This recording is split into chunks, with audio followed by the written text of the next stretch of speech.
देखिए question number 25 कह रहा है you want to wear your favourite shirt to a party but the problem is that it is still wet after a wash. ठीक है, party में तुम्हें जाना है, फेवरेट शर्ट पहननी है और अभी भी धोने के बाद ये वेट है, गीली है। तो कह रहा है what steps would you take to dry it faster. आप इसको सुखाने के लिए कौन से स्टेप्स लेंगे। अब देखिए इस क्वेश्चन का जो आंसर देना है, ऐसा नहीं कि आप मजे मजे में कुछ भी दे दोगे, ठीक है, आपके सब्जेक्ट से रिलेटेड है। तो आपको पहली बात तो ये पता होना चाहिए कि शर्ट हमारी जब गीली हो गई है तो उसमें से आपको वाटर को हटाना है, मतलब वाटर को इवेपोरेट करना है। तो आपको तुरंत टॉपिक याद आ जाना चाहिए क्या, कि रेट ऑफ इवेपोरेशन को कौन कौन से तरीकों से इंक्रीज कर सकते हैं। तो रेट ऑफ इवेपोरेशन को इंक्रीज करने के तरीके कौन कौन से थे, याद करिए। सरफेस एरिया इंक्रीज कर दीजिए, ठीक है। दूसरा तरीका क्या था, टेम्परेचर इंक्रीज कर दीजिए। और तीसरा तरीका क्या था कि विंड की स्पीड, हवा जो चल रही है उसकी स्पीड हम तेज कर दें, तो रेट ऑफ इवेपोरेशन इंक्रीज हो जाएगा।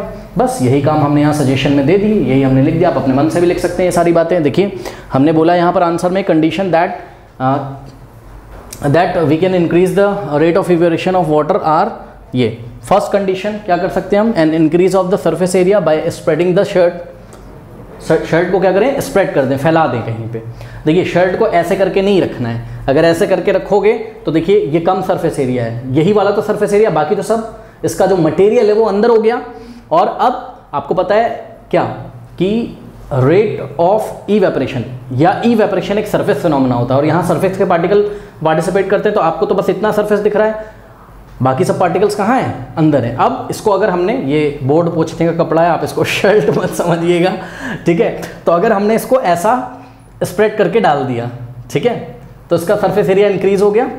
तो ये देखिए ये सरफेस एरिया इसका इंक्रीज हो गया, तो this surface area is expose to atmosphere, correct. अब देखिए इतने सारे पार्टिकल्स जो सरफेस एरिया पे हैं वाटर के, ठीक है, अब वो इवेपोरेशन में पार्टिसिपेट करेंगे, ठीक है, आसपास से हीट लेंगे और कॉन्टिन्यूसली ये वेपर फेज में चेंज होते जाएंगे। और इस तरीके से अगर आपने एरिया इंक्रीज कर दिया तो रेट ऑफ इवेपोरेशन इंक्रीज हो जाएगा और आपका शर्ट बड़ी जल्दी आराम से ड्राई हो जाएगा। कोई बच्चा ऐसा तो नहीं सोच रहा है कि भाई तुरंत ही ड्राई हो जाएगा, एकदम नहीं, बस हम तरीके सजेस्ट कर रहे हैं कि भाई एज सून एज कैसे ड्राई हो जाए, क्योंकि शाम को पार्टी में जाना है, ठीक है।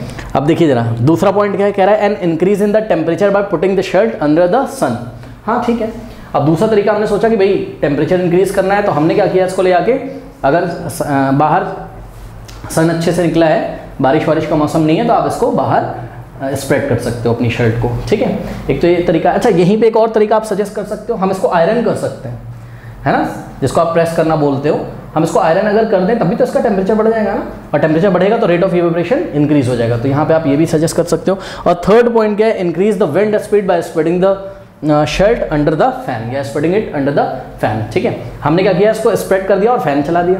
अब आप फैन जब चलाओगे तो आपको पता है, हमने कई क्वेश्चन में पीछे डिस्कस किया हुआ है कि फैन जब आप चलाओगे तो एयर की स्पीड, एक डायग्राम वाला क्वेश्चन भी आया था कोई, आपने देखा था उसमें, जब हमने ऊपर फैन चलाया था, ठीक है, उसमें। हाँ कौन सा क्वेश्चन नंबर था वो, 21। हाँ 21।